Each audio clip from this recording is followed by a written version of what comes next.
ইসলামী bank দখল করার ষড়যন্ত্র করলে ইসলামী ব্যাংকের দখলের মাধ্যমেই কিন্তু আপনাদের পতন নিশ্চিত হবে। যার নামের আগে ইসলাম, যার নামের আগে জামাত শিবির, যার নামের আগে সৎ কিংবা ইনসাফ ভিত্তিক কোনো একটি শব্দ লাগানো থাকে, তাকে সবাই মিলে চেপে ধরার একটি প্রচেষ্টা বিগত দিনের মতো এখনো চলছে। আজকের এই প্রেক্ষাপটে আমাদেরকে বিএনপির বর্তমানে এই সরকার ক্ষমতায় থাকা অবস্থায় ইসলামী ব্যাংক নিয়ে আন্দোলন করতে হবে গ্রাহকদের বা সাংবাদিকদের সামনে, এটা আমি মনে করি চরম একটা লজ্জার এবং জুলাই বিপ্লবকে প্রশ্নবিদ্ধ করার একটা শামিল। কারণ আমরা এই 24-এর গণ অভ্যুত্থানটার উদ্দেশ্যই ছিল বাংলাদেশের যে দলের, যে ধর্মের, যে মতের, যে আদর্শের মানুষ থাকুক না কেন, তিনি যদি দেশপ্রেমিক হন, তার যদি ব্যবসা থাকে, তার যদি ভিন্ন মত থাকে, তিনি স্বাধীনভাবে বাংলাদেশে থাকবেন, তার উপরে কেউ কোনো কিছু চাপিয়ে দিবেন না।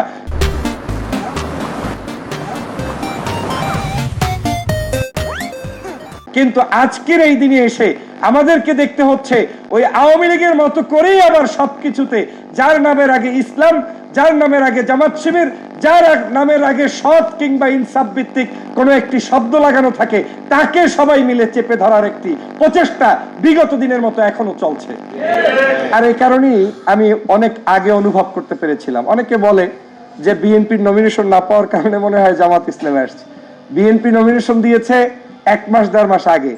আল্লাহ পাক আমাকে ওই অনুভূতি দিয়েছে 5ই আগস্টের সাথে সাথেই আমি বুঝতে পেরেছিলাম যে কারণে আমাকে মানুষ ভালোবাসে, সৎ কথা বলার জন্য কিংবা দেশপ্রেমিক হিসেবে আন্দোলন সংগ্রামে সকল মানুষের পাশে থাকার জন্য আমাকে ওই কথা যদি চালু রাখতে হয়, তাইলে আমার এই বিএনপিতে থাকার আর রাস্তা নাই। যদি আমি ওখানে থাকি তাহলে আমাকে ওই চোরকে ভালো মানুষ বলে স্বীকৃতি দিতে হবে। যদি আমি ওখানে থাকি, ইসলামী ব্যাংককে দখল করার পরেও আমাকে বলতে হবে টকশোতে গিয়ে, না দখল হয় নাই। দেখেন না এখন কিছু কিছু মানুষ যারা জীবনভর বিএনপির বিরোধিতা করেছে এবং বিভিন্ন জায়গা থেকে জামাতের জাকাত ফাতরা খাইয়ে বড় হয়েছে, তারাও এখন বিএনপির পাও চেটে চেটে নতুন করে একটা ষড়যন্ত্রের ফাঁদে দেশটাকে নিয়ে যাওয়ার চেষ্টা চালিয়ে যাচ্ছে।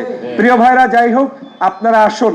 সৎ মানুষ থাকলে, অল্প মানুষ দিয়ে বাংলাদেশের বিজয় যেমন এই 5ই আগস্টে হয়েছে, আবারও সৎ মানুষ থাকলে এই বাংলাদেশের আগামী দিনের দেশপ্রেমিক নাগরিকরাই দেশের স্বাধীনতা, সার্বভৌমত্ব এবং এই যে বাংলাদেশের সভ্যতা, কৃষ্টি কালচার, সেটাকে রক্ষা করবে। আমরা বিশ্বাস করি সরকারের শুভবুদ্ধির উদয় হবে।